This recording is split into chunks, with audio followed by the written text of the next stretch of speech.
I was just saying about Jürgen, what he believes is the best way to understand the nature of these realities is to experience them. Basically what I've done here is a diagram of how I see reality is. So I've broken it down into different dimensions or different levels.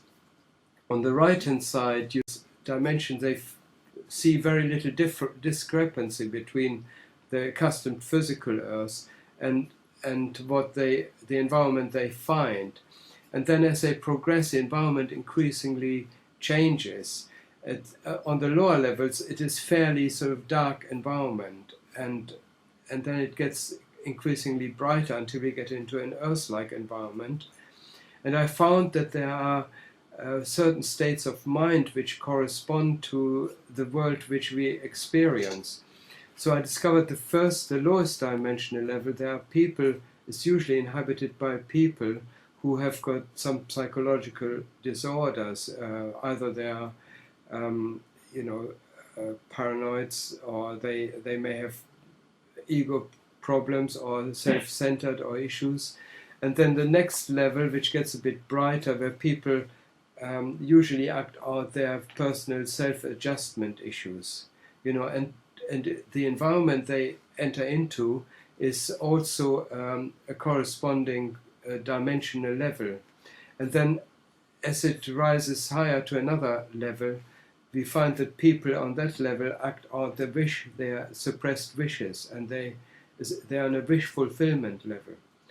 And on the next level up is a self-actualization level, and one could almost associate it with Maslow's levels he described in his book. And then so it goes on and on. Could I ask a question, Jürgen? Okay. Yeah. Yeah, I just wondered, on those states of mind, are those states of mind for living humans that are actually operating, in our current reality, and also those dimensions that you're describing? Yes, I think it's both, really. People who, for example, when they go to sleep, they will probably find acting out their problems on different levels. And also these are environments where people usually are located when they die. And I had a lot of conversation with people, for example, with my mother, who died in 1997. And the first time I met her, she was in like some sort of prison cell or cocoon. And she suffered from depression. And it took quite a considerable time. I talked to my grandmother. She was with her most of the time, but she was totally inaccessible to me. And I felt really sorry for her. And she suffered severe depression before she died. And then after 2 years later, after I met her the first time, I had an out-of-body experience, and then I called her. And then I met her for the first time the way I remembered her. But at this time, she looked much younger and much healthier and much more together. And the first thing I recognized is when I hugged her, the first thing I recognized was a distinctive feeling she gave of the heartfelt warmth and everything.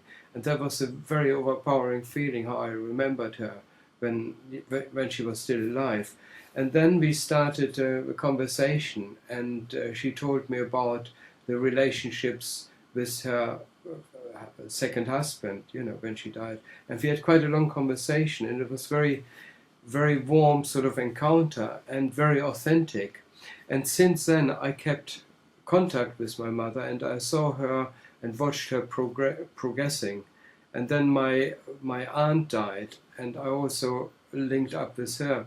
And I had sometimes conversations which lasted at least half an hour or so, where we went into great detail, where she even introduced me to her friends, which I remembered from my childhood, And this was a very intense experience. And I mean, it's almost difficult to believe, but I don't find it difficult to explain, because it's just an extension of our reality as we experience it here. Because a feeling of the encounter is no different. The same wakefulness as we have on the physical earth, you know.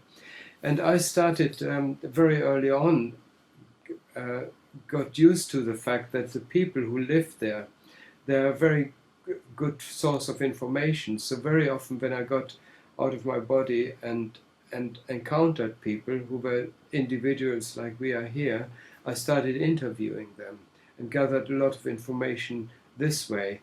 And also the other thing I noticed, there are a number of people who are quite willing to also help you. So if you have any questions or if you have any requests, they will actually guide you and show you the territory. And also sometimes what happens is you are enlisted to perform some sort of service, which can happen out of the blue. And in my case, I have been asked to help people across the threshold. You know, the very recent encounter was, if I switch back to show you some pictures in a minute, I wanted to. Sometimes I use the out-of-body experience to deepen my meditation, because when you do that, you get into a much higher state of mind and state of consciousness. So what I do is, the moment I am aware that I'm out of my body, I simply sit down again and carry on meditation, if it happens during the meditation. And then the effect is absolutely incredible. And very often it goes straight into a sort of ecstatic state of consciousness. And but it doesn't always work.